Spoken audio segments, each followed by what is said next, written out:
Hello, beautiful souls, and welcome to my channel. Welcome, welcome, welcome. We're thrilled to have you here as we tackle Joe Wilson, American politician. Addison Graves. Joe Wilson's sister, born July 31, 1947, is an American politician and attorney serving as the U.S. representative since 2001. A member of the Republican Party, his district stretches from Columbia to the Georgia-South Carolina border. He served as the South Carolina State Senator from the 23rd District from 1985 to 2001. Wilson is a member of the House Republican Policy Committee and an Assistant Republican Whip. In September 2009, Wilson interrupted a speech by U.S. President Barack Obama at a joint session of Congress, shouting, "You lie." The incident resulted in a reprimand by the House of Representatives. As we embark on the next leg of our journey, let's unpack the layers of early life and education and examine its core elements. Wilson was born in Charleston, South Carolina, the son of Rain Graves and Hugh DeVoe Wilson. In 1969, he obtained a bachelor's degree in political science from Washington and Lee University, where he joined Sigma Nu. He obtained his Juris Doctor J.D. degree from the University of South Carolina School of Law in 1972. Get ready to uncover the mysteries surrounding early career as we navigate its intriguing terrain. From 1972 to 1975, Wilson served in the United States Army Reserve. Thereafter, he was a staff judge advocate in the South Carolina Army National Guard assigned to the 218th Mechanized Infantry Brigade until retiring from military service as a colonel in 2003. A real estate attorney, Wilson co-accounted the law firm Kirkland, Wilson, Moore, Taylor and Thomas in West Columbia, where he practiced for over 25 years. He was also a municipal judge in Springdale, South Carolina.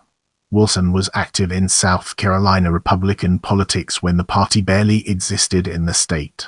He took part in his first Republican campaign in 1962, when he was 15 years old. He served as an aide to Senator Strom Thurmond and to his district's Congressman, Floyd Spence. In 1981 and 1982, during the first term of the Reagan administration, Wilson served as Deputy General Counsel for former Governor Jim Edwards at the U.S. Department of Energy. Wilson is also a graduate of Morton Backwell's Leadership Institute in Arlington, Virginia. In this chapter, we'll be shedding light on South Carolina Senate and its role in shaping our understanding. Wilson was elected to the South Carolina Senate in 1984 as a Republican from Lexington County and re-elected 4 times, the last 3 times unopposed. By this time, Lexington County had become one of the most Republican counties in the state. He never missed a regular legislative session in 17 years.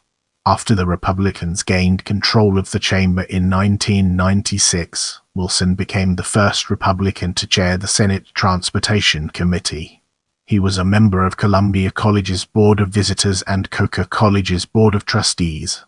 During his tenure in the South Carolina Senate, Wilson was the primary sponsor of bills including the following: establishing a National Guard license plate, providing paid leave for state employees to perform disaster relief services, and requiring men aged to register for the Selective Service System when applying for a driver's license.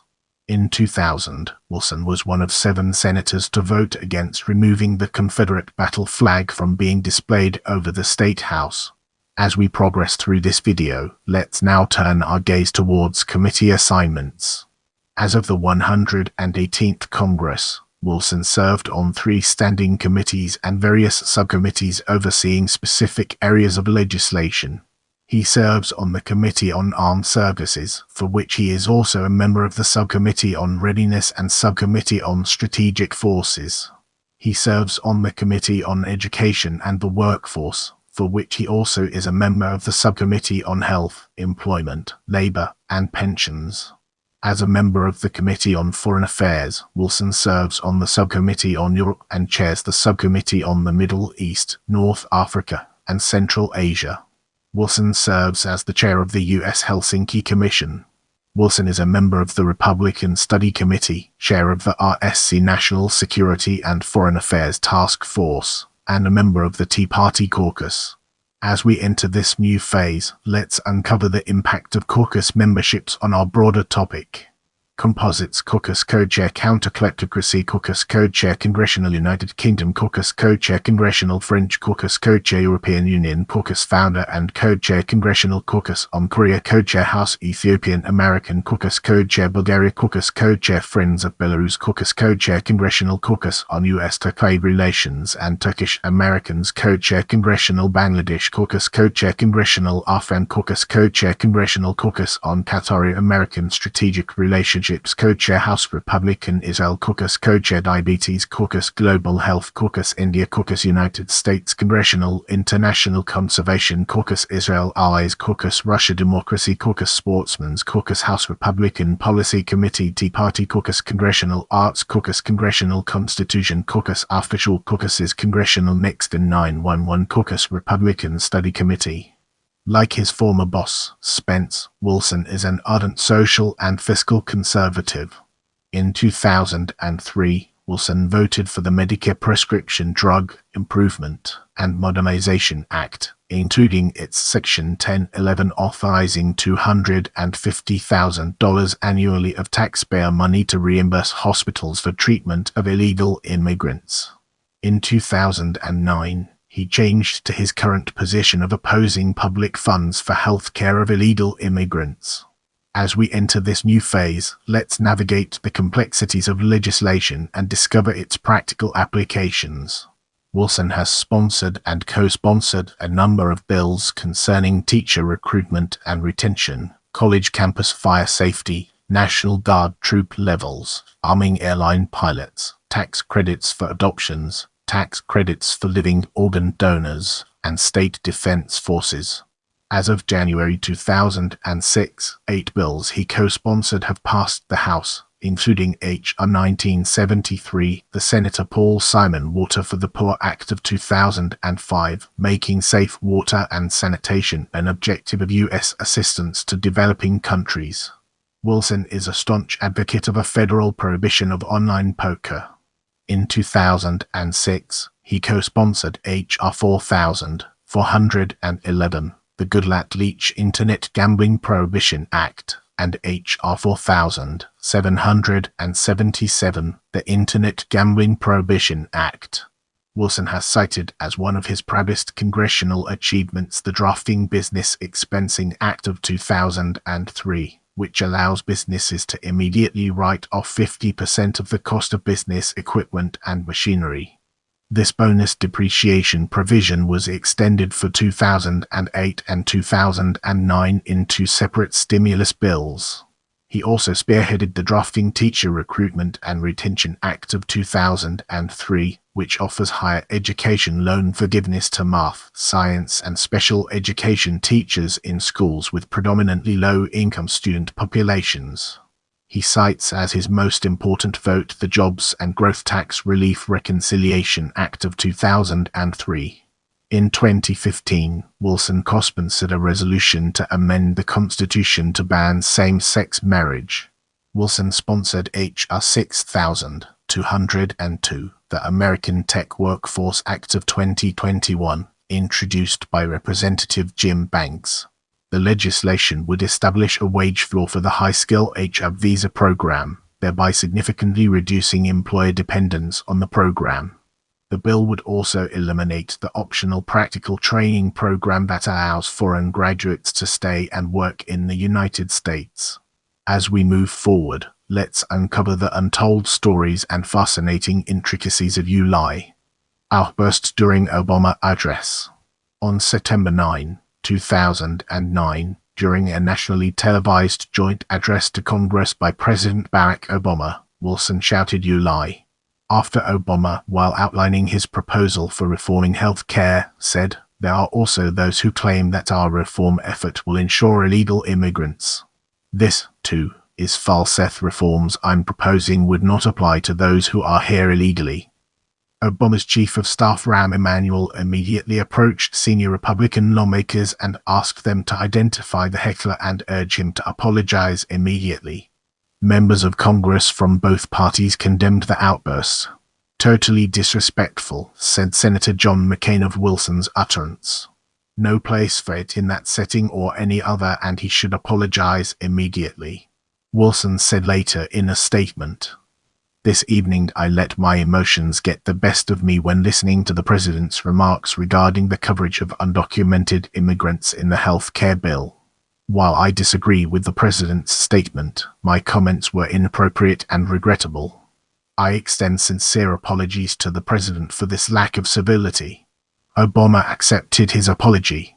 "I'm a big believer that we all make mistakes," he said. He apologized quickly and without equivocation, and I'm appreciative of that. House Democrats called on Wilson to issue a formal apology on the House floor. House Majority Whip Jim Clyburn said, "This is about the rules of the House." House Majority Leader Steny Hoyer said, "What's at issue here is of importance to the House and of importance to the country. This House cannot stay silent."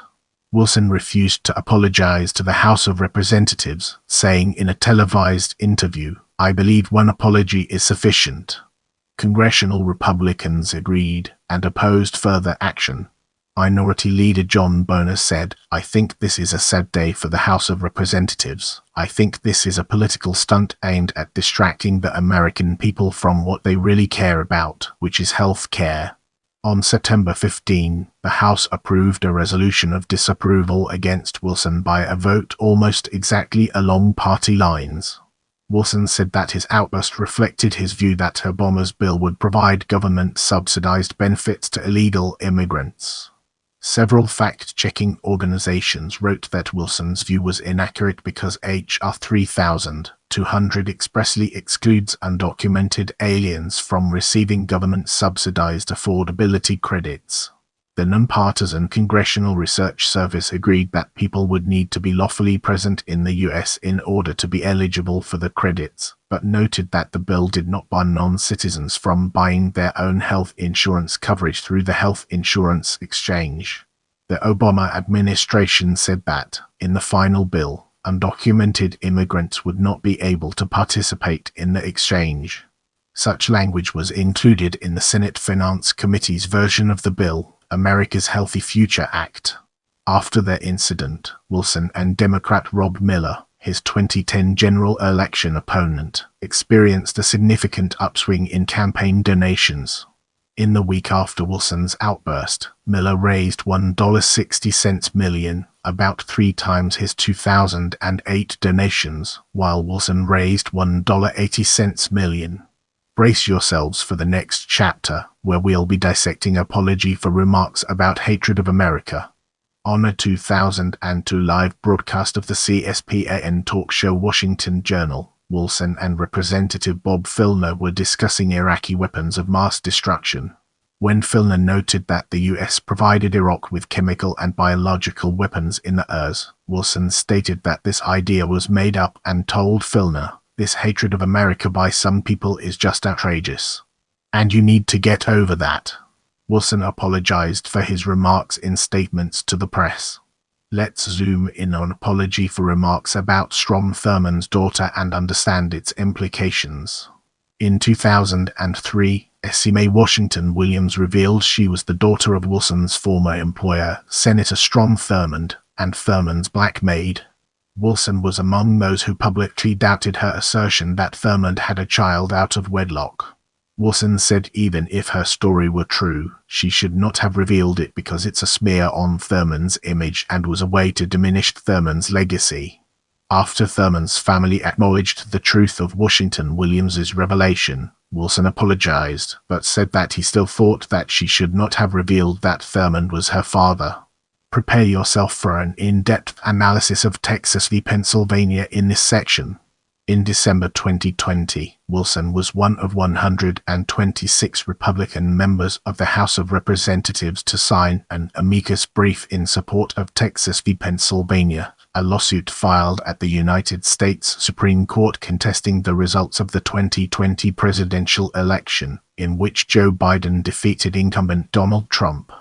The Supreme Court declined to hear the case on the basis that Texas lacked standing under Article III of the Constitution to challenge the results of an election held by another state. House Speaker Nancy Pelosi issued a statement that called signing the amicus brief an act of election subversion. She also reprimanded Wilson and the other House members who supported the lawsuit. The 126 Republican members that signed on to this lawsuit brought dishonor to the House. Instead of upholding their oath to support and defend the Constitution, they chose to subvert the Constitution and undermine public trust in our sacred democratic institutions. Now, let's shift our attention to other notable events. In November 2009, the New York Times reported that Wilson and Representative Blaine Lockyer made identical written statements, reading, "One of the reasons I have long supported the U.S. biotechnology industry is that it is a homegrown success story that has been an engine of job creation in this country." Unfortunately, many of the largest companies that would seek to enter the biosimilar market have made their money by outsourcing their research to foreign countries like India. The statement was originally drafted by lobbyists for Genentech, now a Swiss biotechnology firm, but founded and still headquartered in San Francisco, California. Wilson supported President Trump's 2017 executive order to impose a temporary ban on entry to the U.S. to citizens of 7 Muslim-majority countries, saying that the order would secure our borders and keep American families safe from terrorist attacks. On April 10, 2017, a Wilson Town Hall meeting at Aiken Technical College in Graniteville, South Carolina was interrupted by activists chanting "You lie" as Wilson asserted that the Affordable Care Act was causing people to be denied health services. In 2018, a segment with Wilson aired as part of Sacha Baron Cohen's Showtime series, Who is America? Wilson endorses kindergartens, a non-existent program to teach and arm school children as young as 3 to protect themselves in the classroom. Advocating toddler carry, he says on camera, a 3-year-old cannot defend itself from an assault rifle by throwing a Hello Kitty pencil case at it. In January 2023, Wilson proposed a bill to direct the Fine Arts Board to obtain a bust of the President of Ukraine, Volodymyr Zelensky, for display in the House of Representatives wing of the United States Capitol. Our focus now turns to South Carolina Senate 1984-2000, an important aspect of our discussion. South Carolina Senate 1984-2000. With our curiosity piqued, let's embark on a dedicated exploration of United States House of Representatives 2001-2022 and its fascinating intricacies. United States House of Representatives 2001-2022. Wilson was elected in 2001 in a special election caused by the death of Floyd Spence, his former boss. Wilson once said that a dying Spence called him from his hospital bed and asked him to run. In a crowded 5-way Republican primary contest in this heavily Republican district, Wilson tallied 75% of the vote. He won the December 18 special election with 73% of the vote. Wilson won election to a full term in 2002 with 84% of the vote, facing 4 minor party candidates. Wilson was mentioned as a possible candidate for retiring Senator Fritz Hollings's seat in 2004, but decided to run for a second House term. He defeated Democratic nominee Michael Ellison and Constitution Party nominee Steve Leffman with 65% of the vote. Wilson got 181,862 votes to Ellison's 93,249 and Leffman's 4,447, with 312 write-ins. In 2006, Wilson defeated Ellison again, with 62.7% of the vote. In 2008, Wilson was re-elected, defeating the Democratic nominee, Iraq War veteran Rob Miller, 54% to 46%. It was the closest race in the district in 20 years. and the closest race Wilson had faced in 24 years as an elected official. He survived by winning his native Lexington County by 33,000 votes, more than the overall margin of 26,000 votes. Challenged by Miller, Libertarian nominee Eddie McCain, and Constitution Party nominee Mark Beeman, Wilson was re-elected in 2010 with 53% of the vote. Redistricting made the second somewhat more compact. It lost Beaufort and Hilton Head Island. To make up for the loss in population, it absorbed all of Aiken County and a slice of Orangeburg County. In the general election, Wilson ran unopposed and was re-elected with 96% of the vote. Challenged by Democratic nominee Phil Black and Labour Party nominee Harold Giddings III, Wilson was re-elected in 2014 with 62% of the vote. Challenged by Democratic nominee Eric Bjorn and American Party nominee Eddie McCain, Wilson was re-elected in 2016 with 62% of the vote. Challenged by Democratic nominee Sean Kerrigan and American Party candidate Sonny Narang, Wilson was re-elected in 2018 with 56.3% of the vote. Challenged by Democratic nominee Adair Ford Burrows and Constitution Party candidate Kathleen Kelvin Wright, Wilson was re-elected in 2020 with 55.66% of the vote. Challenged by Democratic nominee Judd Larkins, Wilson was re-elected in 2022 with 60.1% of the vote. Now, let's dig deeper into personal life and unveil the hidden treasures it holds within. An associate Reformed Presbyterian, Wilson and his wife, Roxanne Dusenberry McCrory Wilson, have 4 sons and 6 grandchildren. Wilson was named after Confederate Brigadier General David A. Weisiger, the uncle of his great-great-grandmother, and his great-great-grandfather Stephen H. Boyner owned 16 slaves. Wilson stated that Weisiger was not a plantation owner, he was a bank cashier, but Weisiger owned 7 slaves in Virginia. In a 2005 guest article on Reddicum, Wilson wrote that his father, Hugh, was a member of the Flying Tigers in World War II. The Wilson family attends First Presbyterian Church in Columbia. Don't forget to hit that notification bell so you never miss an update from my channel.